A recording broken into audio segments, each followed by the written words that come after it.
Hi everyone, my name is Allison Katz-Mayfield and I am a first-year MBA student at MIT Sloan and the student lead for the panel Business of Sports, Winning Off the Field. I'd like to introduce our esteemed panelists today. We have Jeannie Buss from the Los Angeles Lakers. We have Scott O'Neill from MSG. We have Steve Pagliuca from the Boston Celtics. We have David Gill from Manchester United. We have Neil Glatt from the NFL. And today's panel will be moderated by Jessica Gelman from the Kraft Sports Group and also a co-chair for the conference. The panel will end at about 11:20 and we'll leave about 10 to 15 minutes at the end of the discussion for questions. If you have any questions for the panelists, you can text ASK1 to 37048 or you can tweet us using the hashtag SSAC anytime during the panel. So at this point, I'd love to turn it over to our moderator, Jessica, and get started. Thank you. Thanks, Allison. Hi, everyone. Is this on? Welcome. I am really excited for this panel. We have an incredible group of panelists here from 5 of the biggest brands in sports. And I think this is a really unique opportunity for us to talk about what's happening in the sports world today. So I'm going to start with, 5 years ago, or in the past 5 years, we've gone from Forbes ranking 5 teams with a value of over $1 billion to 22. And this occurred despite a recession. So I'm going to open it to the floor, but I'm going to start with Neil. What are the reasons that the industry is continuing to grow at this pace, and can it be sustained? Well, I think the last 5 years have certainly been challenging, so we don't take anything for granted, particularly at the club side, at least as it relates to the NFL. As the recession hit in terms of ticket prices and season ticket sales, there were definitely challenges, and our approach was really not to be complacent. So to the extent we were able to see some growth there, which we were, it was really a function of people working hard, thinking about the business a little bit differently. So I think in terms of the premise on the local level, there really were challenges. The business is strong and it's healthy, but it really reflected a lot of hard work that took place at all of the individual clubs. As it relates to television, it just seems to continue to be, at least as it relates to the NFL, there's a lot of pent-up, almost insatiable demand for the product. And we have great partners who know how to present our product in a way that fans get excited about it. We're always fortunate that every year there are renewable stories and interesting angles. But so the television product really has hung in there, and in many ways probably has been a little countercyclical in that as people didn't have as much discretionary income, they did spend some more time with television. So we benefited from that in an indirect way. But we did have the challenges, I said, locally. But generally, the business has been growing tremendously. Anyone else like to add some? I'll take a shot and just say I think the future bodes well for sports and the franchise valuations for sure. There's probably no better and certainly no more long-standing and compelling reality television than live sports. And when we have, we're just fortunate to have franchises and brands that give us a foundation to drive some pretty substantial business. We're going through a pretty incredible time. I mean, it is a time where you're seeing an absolute explosion in terms of how fans can consume media. So if you're asking me, if the leagues and teams continue to partner at the high level we're partnering, both internationally, digitally, and through television, I think that we've just barely scratched the surface. I think from our perspective, we play, I'll call it soccer though. If I was back in England, I'd call it football. But anyway, and the game, it's the world game, and the way it's structured and the way it's organised. And I agree with Scott in terms of the live product, the television games are must see. And I think the investment that's happened, for example, in the Premier League over the last few years is paying dividends now in difficult climate. So whilst Europe is clearly a challenging environment, being a world sport, we've seen growth in Asia and other markets that have taken up some of the slack there and continue to provide that growth, which is very promising for us. And I think also from an individual club perspective, in these difficult times, austere times, there's been a flight to quality. So we're saying that as well. So, it's the overall sort of certain clubs, certain leagues might have problems, but the quality of the Premier League and the quality of the big teams within that has meant that we've weathered the storm better than perhaps other situations. I'd also add that the explosion in personal devices, the iPad, making the product available for everybody on a global basis. Basketball has also turned into a global sport. I think in China, 300 million people play basketball. That's the entire size of the United States. So I think there's a great future as this globalizes, as you can pick it up wherever you are, on the subway, in a taxi, at an airport. It's as Scott said, it's very exciting television. It's one of the few things that you have to watch live. You can't TiVo this. It's not as great, stored. And so it's become a great product for the television markets. So have you seen specific areas of the business dip and then new revenue streams come on? I mean, as we're talking about this, the PDAs and other elements like that? Well, fortunately, in the NBA, we haven't really seen a large dip. The stadiums are filled to 90% capacity this year. Attendance is up 20%. Ticket sales are up. Television's up. So far, it's been good. We saw maybe a little bit of a flattening of the growth during the recession. But right now it seems to be coming back, and the television revenues, because so many viewers are there, are getting even better. The promotions are getting better. So speaking about international phenomenons, I think one of the things that we deal with in sports are kind of when we capture lightning in a bottle and something unexpected happens. So, I mean, Scott in particular, recently with the Jeremy Lin Sanity, how have you been able to actually... Scott discovered Jeremy Lin. I've met 1,000 people now that discovered him. But he really did. Yeah. How have you been able to capitalize on the interest worldwide, really, right. And in New York and in your arena in particular? Yeah, it's been pretty fun. I will tell you, every time, a lot of you are students here, and you'll find in your careers that there are people that will help you along the way in your career, and sometimes you don't know they're going to help you, and they'll go above and beyond, and sometimes you know them very well, and sometimes you don't know them that well, and I'm always pleasantly surprised by the willingness of people in this business to help.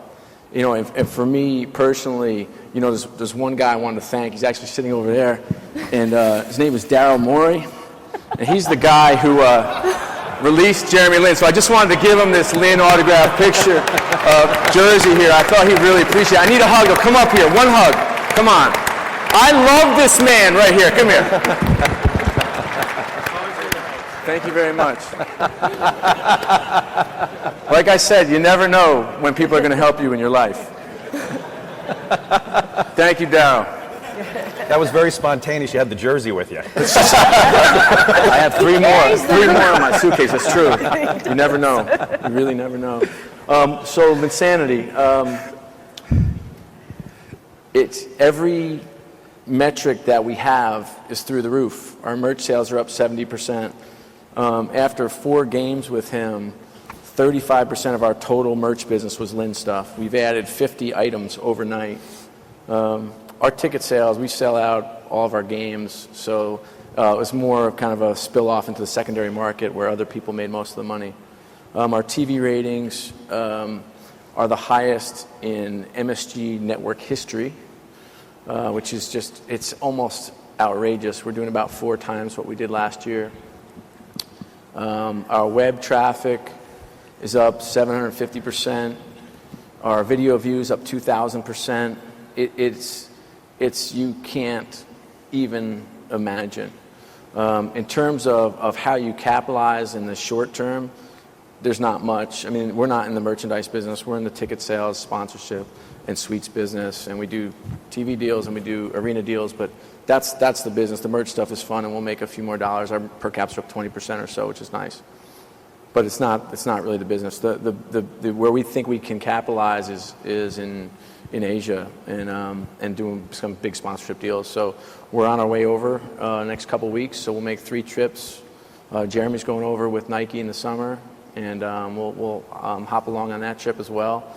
And working alongside with NBA China, who I think have done an incredible job. This is a sports league that was in China 25 years ago. They have relationships They put on games. They understand the landscape. They understand how to do business, and they're terrific partners with teams. I tell you what, they go absolutely above and beyond to make sure that when we're prepared to do business in China, how do we collaborate and do big deals together? So I think that's where it's going to be. Obviously, it takes a little pressure off. We have our renewals going out. It's fun. That's all I can say. I feel lucky. Sometimes it's better to be lucky than good. Well, as a former Harvard basketball player, obviously very proud of Jeremy Lin, so congratulations there. I think, it's interesting when you're talking about going to China. A few years ago with Neil, actually, we did some efforts with the Patriots and the NFL overall, making an entry into China. And when we were over there, the only real thing they knew about the NFL at the time, obviously changed significantly, was that our quarterback was dating Giselle. So, but I think what's really interesting is Man U was on the verge of going over there for a tour. And I think, David, if you can provide some perspective on how you're actually able to capitalize on this worldwide interest in Man U with over 23 million Facebook followers. Yeah, I think, from our perspective, as I said earlier, we play in the world sport, so there's a good structure whereby you've got the FIFA running the World Game and the World Cup. That then leads down to the European Championships with UEFA, but also the club competitions and the Premier League. So there's a good pyramid there. And so what we've benefited from having the Premier League, which started back in '92, is a very well-structured league, has a good distribution system for its revenues, which makes it a competitive league. It was very well organised, got into China, and we've, off the back of that, we've managed to grow the business, managed to push out. And I think, like a lot of the sports franchises, we're pretty small as a business. We turn over £330 million a year. It's a high-margin business. We have 700 employees. But we're partnering with worldwide brands, whether it be Nike, our shirt sponsor Aon, DHL, our training kit sponsor.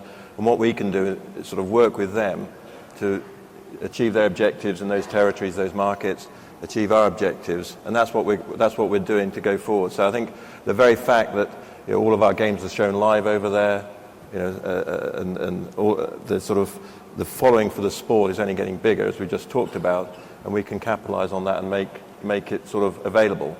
The challenge for us is getting the team over there, because our season runs from sort of middle of August through to the end of May. And we can only do one major tour a year. We've been to America the last 2 years. We're planning to go to Asia sort of next year.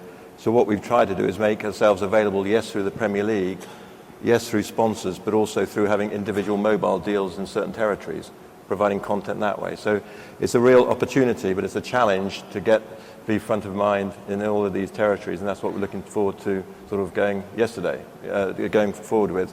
At a meeting yesterday on a new application as to how we can get through on that. How can we use that? And new technology has been said earlier. How do we sort of garner the opportunities there? So it's a great thing to have in front of you. It's somewhat daunting, but the opportunities are there for everyone to see. Jeannie, the Lakers obviously take a ton of trips on behalf of the NBA overseas. Can you provide some perspective on the experiences you've had over there? It's nice to be a recognized brand around the world, but when you take your team overseas, it cuts into your preparation for the regular season. But certainly, that's what's great about the NBA, is that they have identified markets around the world and have made the Lakers and the rest of the NBA teams international brands. But it's a constant fight with the coaches and front office about, making that trip to China and the effect that it has on the regular season. And I think that, this is something I think any of you can speak on, but actually maintaining that balance between the business needs and opportunities along with the team needs and opportunities. And I open that up for... I think from our perspective on that, just quickly, I think Ginny's right, but we always start with, it is preparation for the season. So we would sit down and Alex Ferguson and his coaches would say, yes, I'm happy to do that, I'm not happy to do that. They understand the commercial requirements, but we don't push it. They would sign off on everything, and I think that's the way to do it. If you suddenly say you've got to go there or here, I think it's a dangerous territory, and I think you've got to have that buy-in from your product, i.e. all the football staff, to make sure that it works appropriately. So then I think we've got a happy balance. There's some hidden benefits from doing these types of things as well. Our championship season, as you remember, in 2008, I think it was the first time that the NBA was starting out in Europe, and we were selected to go to Rome and then London. And we had a brand new team with Kevin Garnett and Ray Allen, and the guys hadn't played together. So the coaches and general manager used it as a bonding experience. So they took them to the Coliseum. It was incredible. Italy is basketball crazy, and I've never seen anything like it. We used to go in the bus from the hotel. The stadium was across where we practiced, across Rome, and there were at least 30 police people that took the bus at rush hour across Rome, shut the whole city down, gridlock, as the bus went through to practice for 5 days in a row. So our coaches, I think, did a great job making the best of it and really bonded the players together, then took them to London, and we ended up winning a championship. So there's not all downside to taking a few travels. Well, and we shifted our business model a little bit. International has historically at the NFL been a league-wide initiative, and a lot of that's been television relationships, and it originally was preseason games. There's been a real push to concentrate on a number of markets, the UK being one of them, and bringing over the live regular season games. I think some clubs are interested in doing that, others are not, but we shifted the business model a little bit in that clubs can have an incentive financially to invest more in specific markets, play repeated games in a market. So this way clubs are a little more interested in doing it for those clubs that weren't as interested before. And then also we think people are hopefully going to be fans of American football around the world, but they also are passionate about teams. So they're passionate for Man U in your football, and then we're hoping to develop specific fans around our individual teams, because that really is where the passion lies. So we're trying to shift the model away from a completely league-centric one to giving clubs a lot more incentive and opportunities to build fan bases and revenue opportunities. We spend a lot of time talking about partnership between the business and hockey and the basketball side, and how we work together.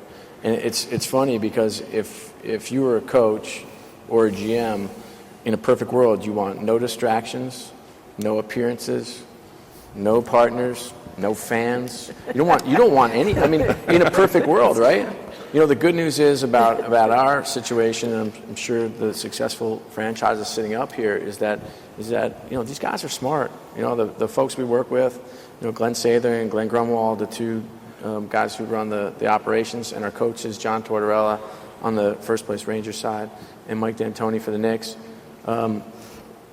They understand the business, and so we just talk about what makes sense. And come March 1st, for us, what we do in our organization, March 1st, players can focus on the stretch run, the playoffs. They're untouchable from a business side. Now, that being said, we still have the same demands, so we just push more things up earlier in the season and in preseason and the off season.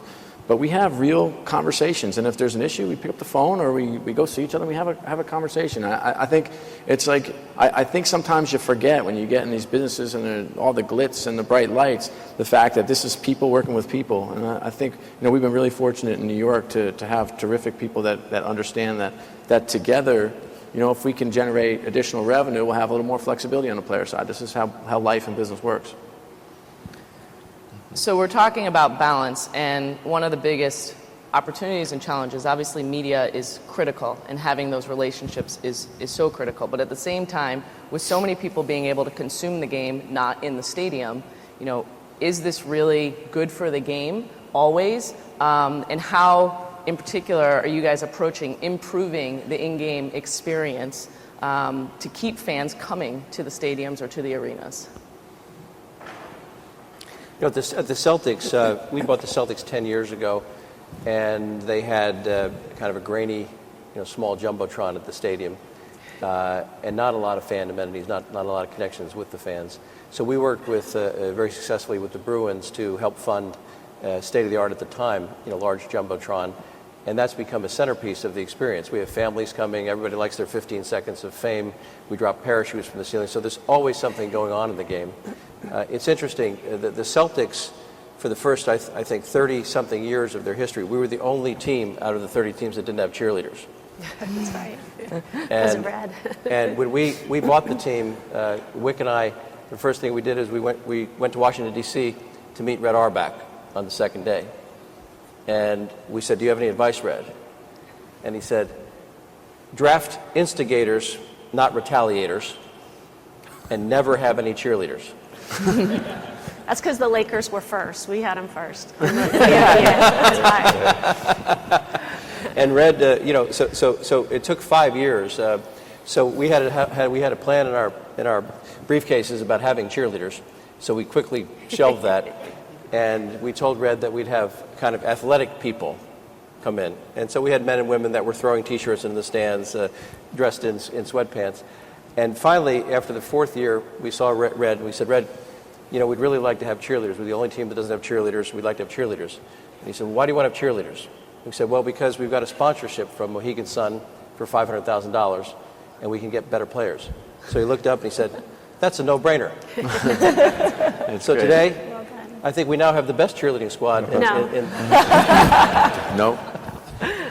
east of L.A. My dad, North of New York. Sorry.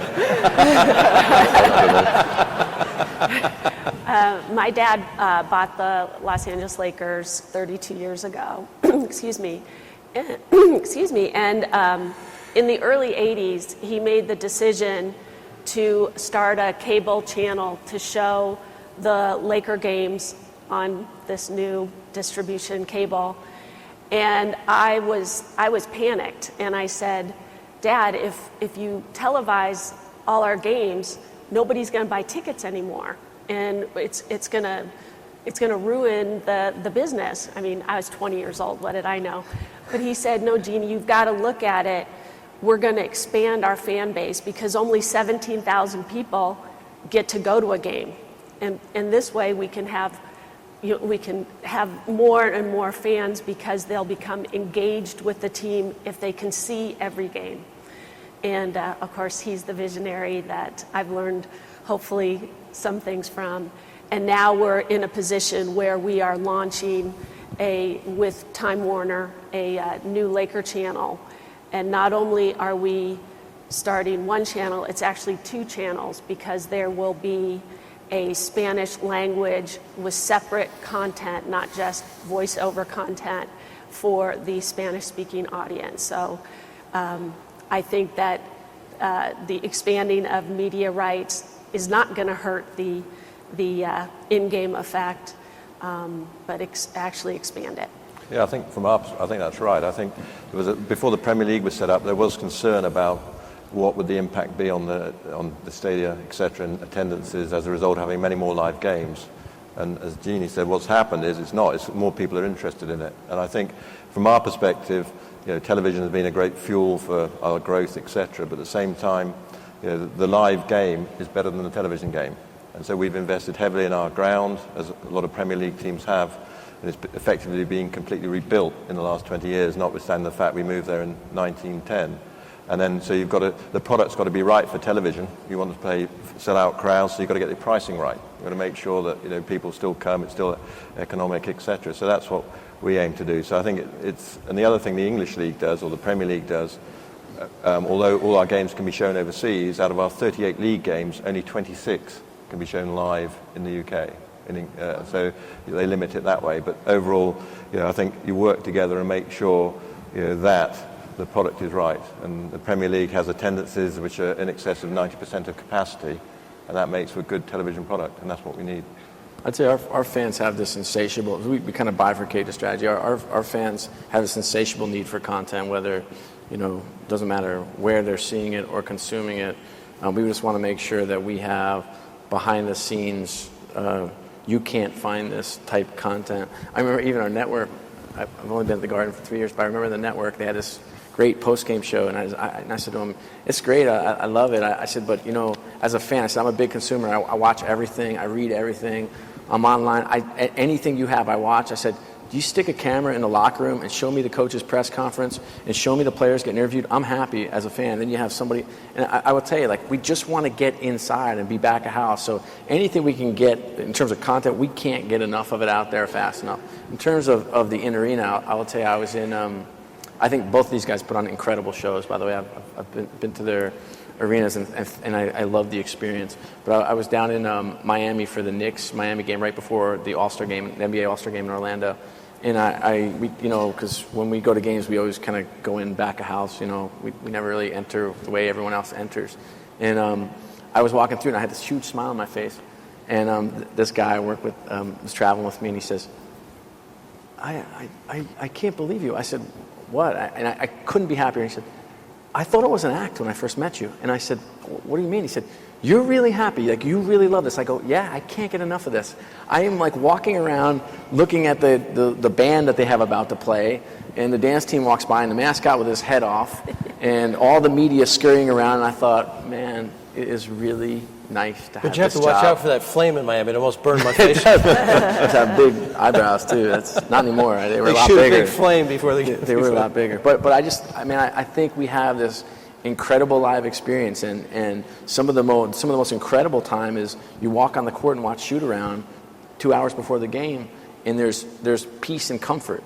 And then you get to see people kind of file in and the way they file in. And we study everything from traffic patterns to where they buy, to how they seat, to how we greet them. We taught our whole driveway-to-driveway experience.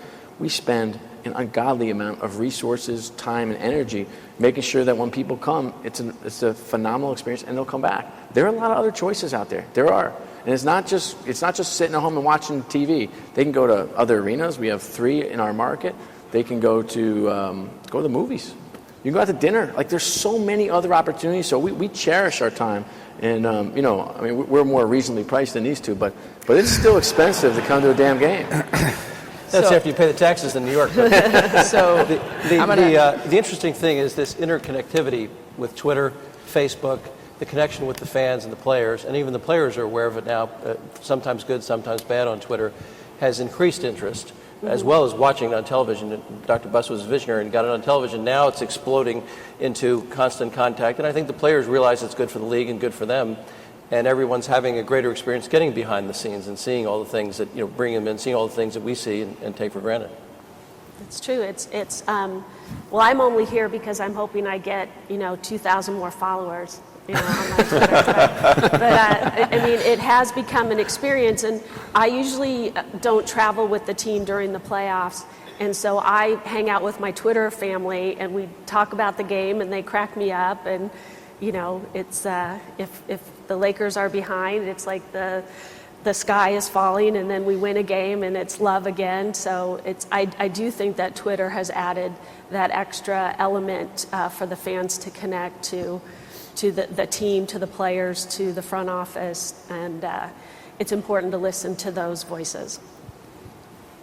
So I agree, the media is very helpful, but in the same respect, people want more from their in-game experience because the cost of attending a game has escalated at such a rate. So, Neil, I'd like to get some perspective from you on how you're approaching how you are helping the NFL and the teams approach that. Well, I think similar to what David said, obviously television is a critical component of our business and will continue to be, and it does develop that fan base much beyond who can attend on a week-in, week-out basis. But from a dollars and cents standpoint, getting people to go to the games is still critically important. And we spend a lot of time focusing on it, and it's also important, not only from a business standpoint, it really is important from creating that outstanding television viewing experience. So from the league standpoint, it's been a priority for at least the last 15, 20 years. Most of the thrust at the league level has been around stadium financing. We talked a little bit earlier about investing in stadium facilities. So the NFL teams have, in public-private partnerships, has been about $10 billion in 26 new or substantially renovated stadiums. We have a stadium financing program that was previously called G3, and that was about $1.1 billion of league money. Was a match against other private investment into stadiums. That program was just renewed in a different form a month or two ago by the owners. So it starts with building the facilities, because as Scott said, we're competing with not only other sports opportunities, but just other competition for people's time. And going to those venues has to be a unique event. There's a reason for me to go there. I want to be part of something. I can see the outcome of the game. I can see what transpires on the field on television, but I really want to be part of a special event. That's why people want to get out of their homes and do that. So first is really thinking about stadium financing, and we spend probably, as I said, most of the time at the league on that. But then it is also about the stadium experience. Most of that is club driven. differentiating between the league and the clubs, but at the league, we have a focus right now on the overall stadium experience, and some of it is what you talked about with the Celtics and the Lakers. How do you entertain people in the venue? It's hard, though, Neil, with football. I worked in the NFL too at a team, and it's just hard. In the NBA, you have a stage, and it's lit up. Right. Even hockey, it's harder. You have ice, you have 20-minute periods, it's a little wide.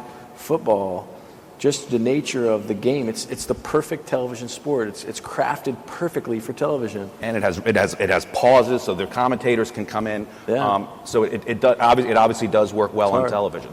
That's a good point. So I guess the question is, what specifically can we do in the arena? And I mean, I think there's a lot of renovations that are going on. David and Scott, you guys both were talking in the back room before we came up here about the investments that you've made into your stadiums. What are the specific things that we have to have as we look out over the next 5 or 10 years? I mean, from our perspective, we got a slightly different product insofar as, our game's 90 minutes. The people come into the stadium roughly 15 minutes before the game starts, unless they're an executive seat holder, and they leave shortly thereafter. So we, for example, in our stadium, which is recognized as one of the most iconic in world football, doesn't have big screens for various reasons, doesn't have big screens in it. So for what we're doing is we've got to get the product on the pitch right, so we have a great pitch, but then we've invested heavily behind the scenes in our executive facilities. So for example, we were the first team in England to have executive boxes, but the holders of those boxes actually watched the game, ate and watched the game behind glass. You would never build a stadium like that anymore, so we've had a program over the last 3 years to make all of our boxes eat behind glass and then watch it actually in the bowl, so we're changing that. Similarly, for the actual match-going fans, we've got fan zone areas. We've got, they can decorate, the stadium themselves, partially with showing their support without the sort of the corporate branding, shall we say. It's those sort of things. But ultimately, we want people to come into a modern, safe, secure stadium for a relatively short period. So if you look at, we don't have cheerleaders. Sometimes we think it's a couple of clubs have tried it, and I go and see it, and I think, my God, why are you doing that? But anyway, that's... I guess we're all about $500,000. I've been to the Lakers, and mind you, I was on the floor there sitting, and then someone said to me just on the side, I was watching the game and on the halfway line, and then suddenly someone said you could only watch the first half or the first quarter, what it worked on that seat. You had to move behind the posts or whatever at half time, and I thought, oh, that's a bit of a pity, but actually it was this cheerleader was right in front of me, so it was a good scene in the second half. So I was happy with that. So we wouldn't do that. So we've got to get I digress slightly. We've got to get the product right. Yeah, it is different in the UK. I mean, I went to a soccer game, I think a Chelsea-Tottenham game. Okay. Next time, come to the proper game. Is that an invitation? Yeah, of course. Anytime. Man, but I went to a game, and it's very different because you file in right before the game, you sit down, and after about 15 minutes, I wanted to get up and get some equivalent of a hot dog, which they don't happen to have in the UK. But I got up, and everyone was aghast because once you sit down, you're supposed to stay seated, and you don't move until halftime. Yeah. So I went back to my seat, and I stayed there.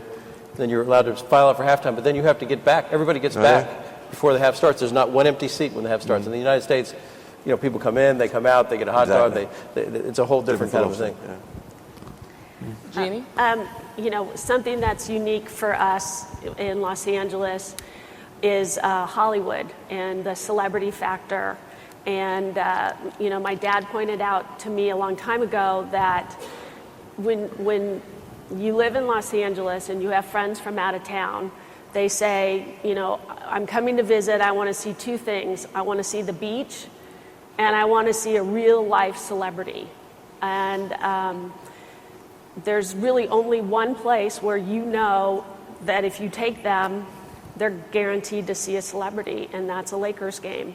So we've kind of created an environment that is comfortable for celebrities. Certainly, most of them like to sit on the floor. And we've actually had some celebrities who were maybe seeing somebody other than their spouse who said, "Can you please put me in a suite or something?" We accommodate that as well. What we've done at Staples Center in the last few years is we changed the lighting so that only the court is lit. It's kind of like boxing, where it's all about the show and, keeping the lights on the performers. We make sure that the people sitting on the floor are also in that spotlight for that reason. And, I guess one of the complaints, actually I think we only had one complaint when we changed the lighting to the Showtime lighting, is that somebody who sat about 10 rows back from the visitors bench called and said that now his friends can't see him on TV because the seats are dark, and because everybody really was watching the game to see him sitting 9 rows behind the visitor bench. But anyway, it's the celebrity factor for us is part of our in-game experience. See, the only time we have celebrities in Boston is when we play the Lakers. So we like you guys to come to town. You've got Matt Damon and Ben Affleck. We got the Wahlbergs. I'm sorry. New Yorker. Nonetheless, we digress. Back to construction. We're not competitive, though. No, maybe a little competitive problem. The first garden was built in 1879 over by Madison Square Park, and had such illustrious events like the National Chicken Show. Our current building, though, is 43 years old, and it's a 43-year-old building. It's old. It was wonderful at the time. There was some money put into it in the early 90s just to build suites, but they're way up top. And so for us, we wanted to create a world-class experience, and it was just due. And it's unfortunately it's a little more expensive in New York. I mean, we're going to be putting north of $850 million into the building between last year and the next 2 seasons. It's clearly changing the tire on a moving car, as we have 275 events or so a year, and we're shutting down for the summer. So it's been an absolute adventure. I looked a lot younger a year ago, I assure you. But what we think, the way we look at the venue is for a Knicks game, for example, we have a seat for $10, so it's cheaper than going to a movie, and we have seats for north of $3,000. And so we want to make sure that those that are the higher paying customers are getting an experience and can do business with each other. That was my biggest frustration when I first got to Madison Square Garden, is there was no business because it's a who's who of corporate America. Just look around, it's incredible. I just wanted to create a couple areas where they could do business with each other and do business with us, which we've done. It's been amazing. We also upgraded the food level quite a bit. Food is, I've traveled, I've been to every arena in North America.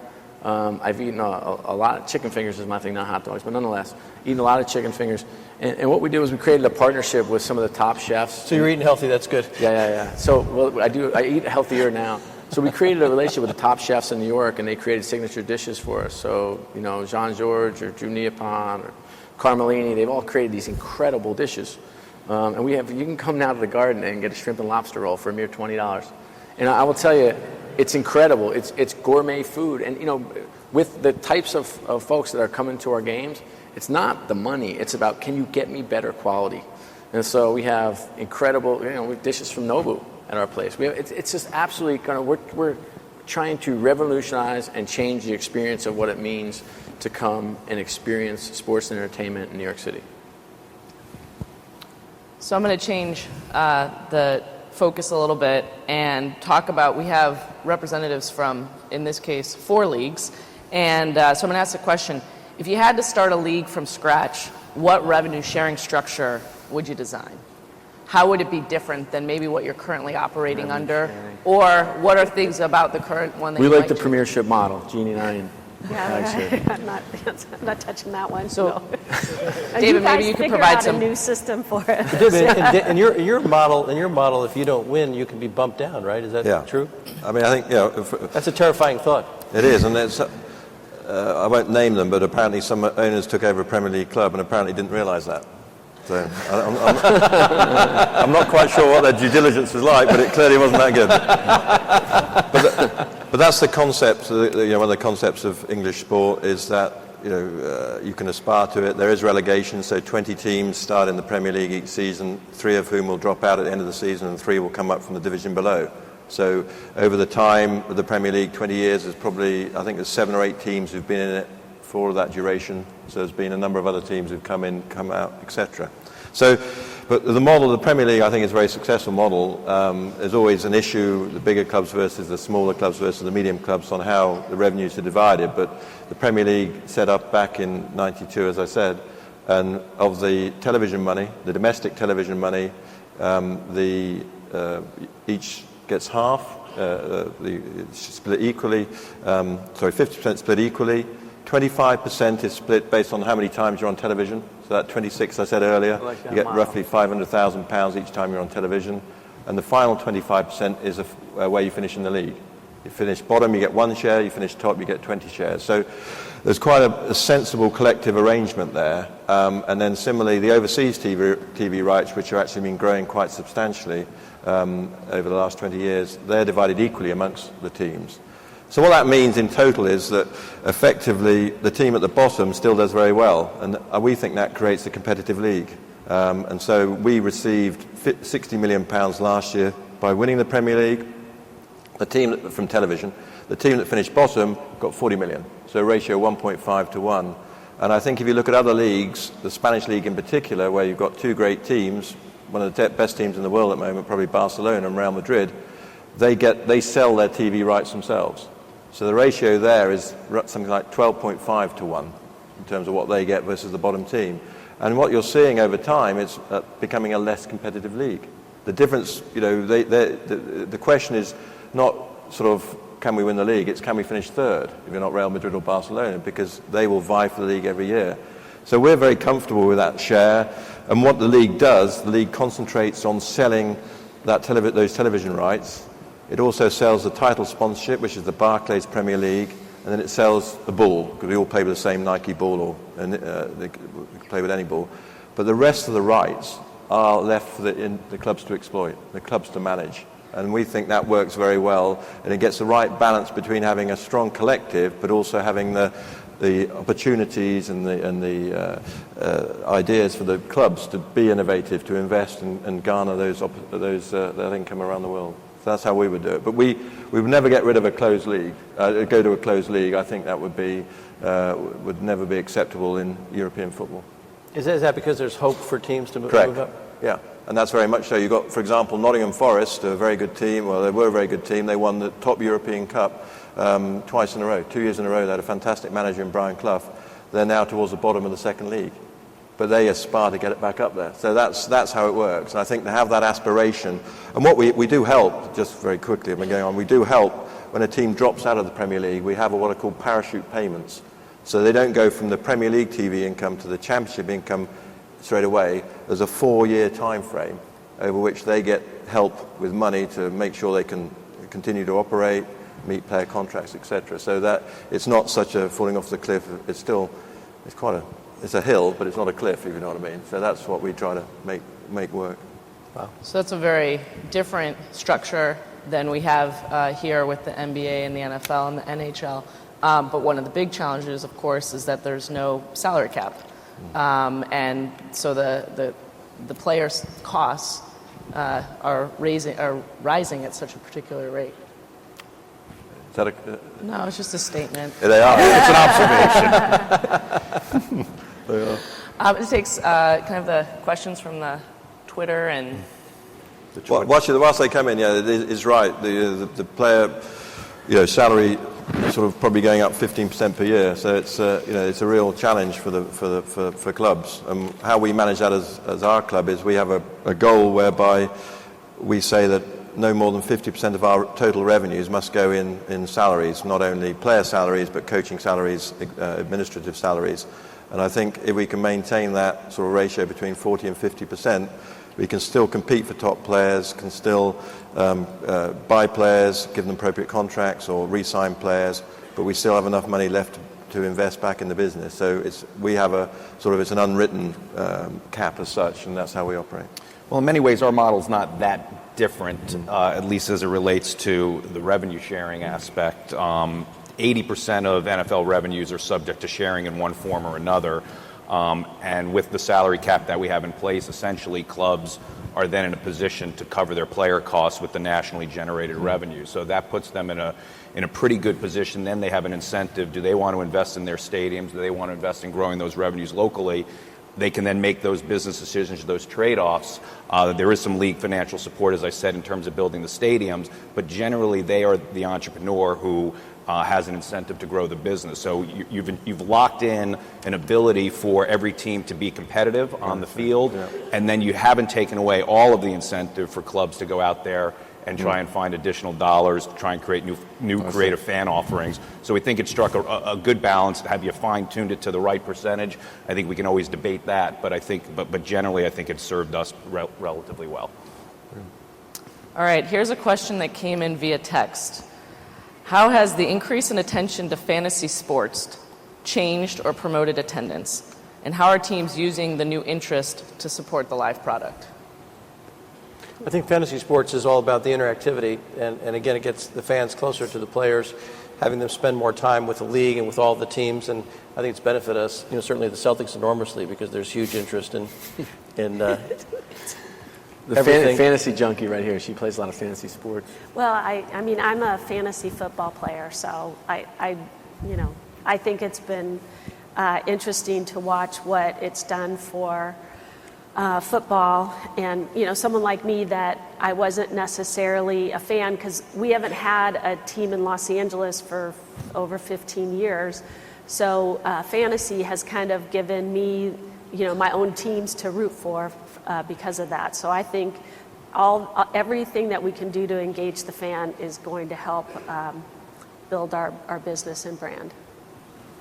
For us, we think it's been terrific. It's been incredibly additive. I think, as Jeannie said, there are a number of people who didn't normally follow the NFL week in, week out, but they have fantasy teams.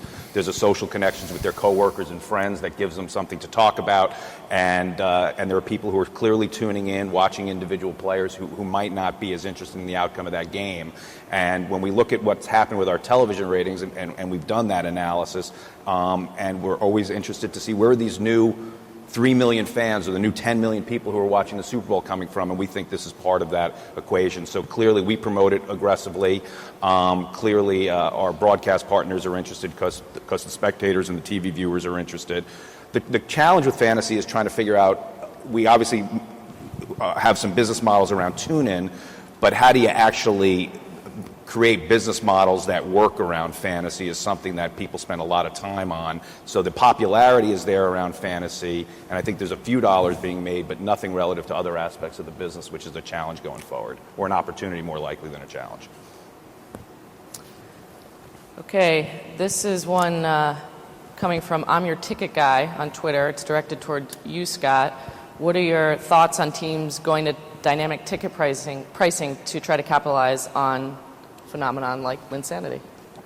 Yeah, I mean, there's been dynamic pricing in sports since the beginning of time. So it's just been in different forms, and it's a lot more sophisticated now. I mean, your old group pricing was predicated on different demand on different teams, but now it's a lot more sophisticated for sure. We have more models than you can shake a stick at, and look at every possible different way to look at seats.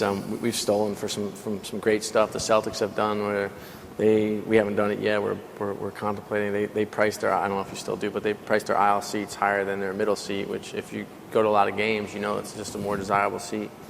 You look at when you're doing your renewal pricing, you look at where kind of the show rates are in different sections. You look at sell-through rates at different sections. You look at the secondary market and how that market is pricing in different sections.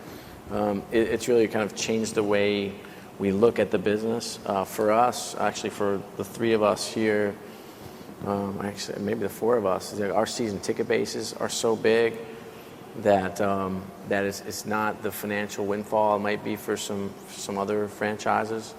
I do, though, believe if you look farther out, maybe a decade out, maybe quicker in some markets, that the season ticket product will not be what the season ticket product is, if it exists at all. I think that we're going to have to be much better at understanding how to sell 44, in the NBA case, 44 home games and every ticket in that game. It's just, in high demand markets, it's a lot easier because, to get a seat that you want to get, you have a season ticket. Yes and no, right? You can go on Tickets Now or Ticket Exchange right now, Ticketmaster products, and get pretty much any seat you want if you're willing to pay. In some cases less, in some cases more.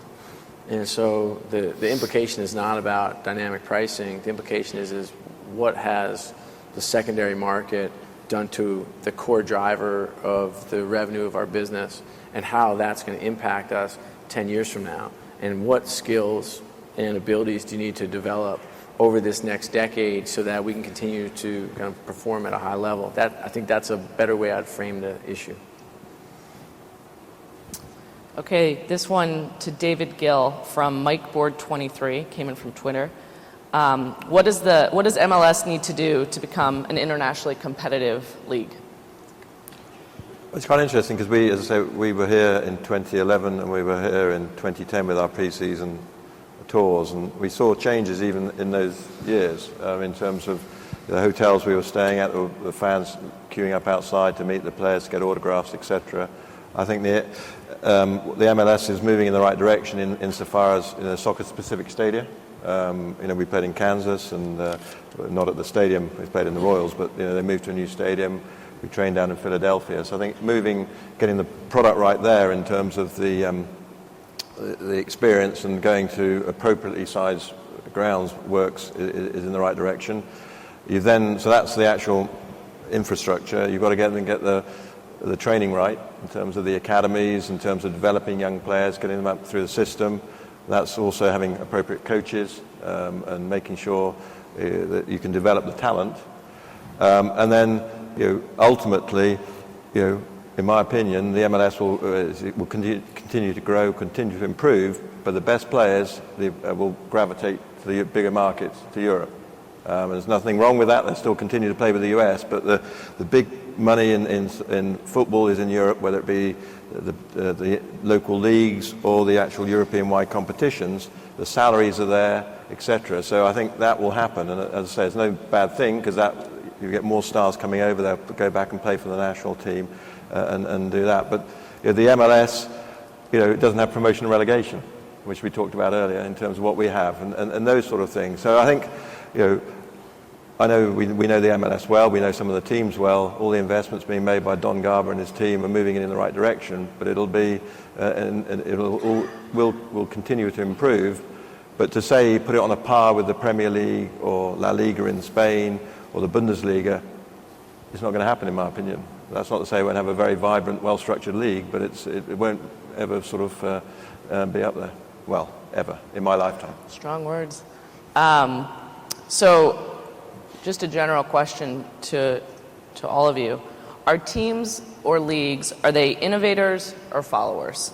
If they're followers, which companies are they mimicking? If they're innovators, who has copied you?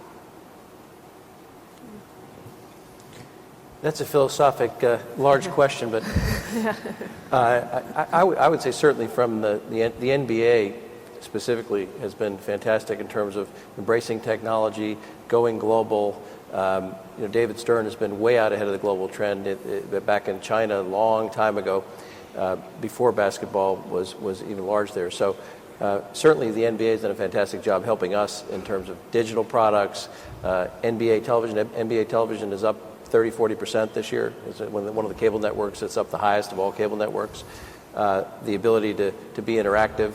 So I think the NBA as a league has been a leader in these kinds of technologies, and certainly the clubs follow that lead and are getting better and better in game and all the rest. The NFL has done amazing things. The scoreboard down in Dallas, the world's it's the 8th wonder of the world, the largest scoreboard, bigger than the whole basketball court. I think some people go and just sit and watch the game up there. I think it's a little bit of both. I think the leagues and clubs are highly innovative. And we talked about, particularly in arena, in stadium, I think, and we talked a little bit in contrast to what goes on around the world. If you look at that entertainment experience that somebody gets by going to a live event in the United States, I think the leagues and the clubs have been an instrumental part of that. I don't think you can answer whether we're a follower or a leader on some of the new technologies. I think we embrace them very quickly. I think it's because we often have compelling content that people want to leverage that technology for. So I think in those cases, we may not be the ones who develop the technology, but I do find leagues and clubs are very quick to embrace it because that's what the fans want, and they're going to service the fans that way. So I think in many cases, we may be the spark. In other cases, we may be the follower, but I think the end result gets there pretty quick. So in Man U, I was shocked to learn, did you say that there's no screen in the stadium? No. We looked at it, and we don't have that. And if England had got the World Cup in 2018, we would have put it in. But basically, it's just do the rates of the stadium and all of that. And we don't really think it's necessary for our in-game experience. But I mean, I think it matters whether you're innovators. I think there's certain elements of innovation, there's certain followers. But I think where we've tried to be innovative as a club is in the off-the-field activities. So, in the past, in the last decade, we've invested heavily in our off-the-field people, whether it be our marketing people, and they've sort of not just sort of had a normal sports model. We try to look at sort of what's happening in business generally, what's happening in marketing. So I think we try to do that. But again, I don't think it matters whether you're an innovator or a leader, or a follower. It's what's right for you and making sure you grasp those opportunities, and we've done that. And I think the league's done it and the clubs have done it. All right, so as we're talking about this innovation and social media in particular, what are the ways, or how do you envision actually being able to take advantage of this wealth of new fans that you can actually talk to on a real-time basis and help make them part of your actual fan base? I think, number one, it gives them kind of access to more products, more value-added services, fan promotional events.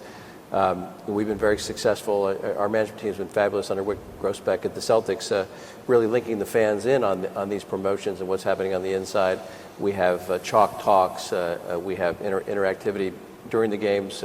We have Twittering going out from our central command. So I think, again, it's all about fan connectivity, getting them involved, and then you monetize that by having promotional events and having them come to the stadium and having special clubs and all those kinds of things. So I think the future is very bright, and there are probably some things we haven't even thought about yet that you can do with Facebook and Twitter and all the new social media that'll be a bright spot going forward.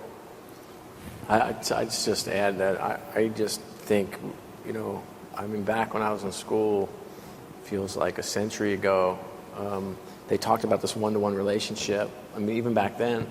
And now we really have it. Like, we have all the interactivity and connection that we could ever possibly want. I guess our challenge is, I think, or as an organization, we focus on how do we bring them into the family. And so it's whether we bring them on to our sites, Twitter feeds, Facebook pages, watch our broadcasts, come to games, come to our community events, go to our charity events. How do we bring them in? Because then once you have a platform and a connection, and we're continuing to build kind of a profile and database on all these folks so that we understand kind of a 360-degree view of who they are and how they interact with us and what their preferences are, that's when you can go to a partner, and if it's an insurance partner, you work with them and try to sell them some insurance. And then I think that's when or switch them their mobile carrier or switch their bank to Chase. And I think when you can bring real movement of your fan base, and your fan base is growing to marketing partners, that's when you stop selling signs, and that's when you start doing real deals. And I think we're just on the kind of in the embryonic stages of being able to do that. But that's where the foundation is laid, and I think that's where the real growth is there. All right, well, we've reached the end of our panel. I would like to thank all of you for a very interesting conversation and for coming to the conference, and thank all of you guys for listening. Thank you.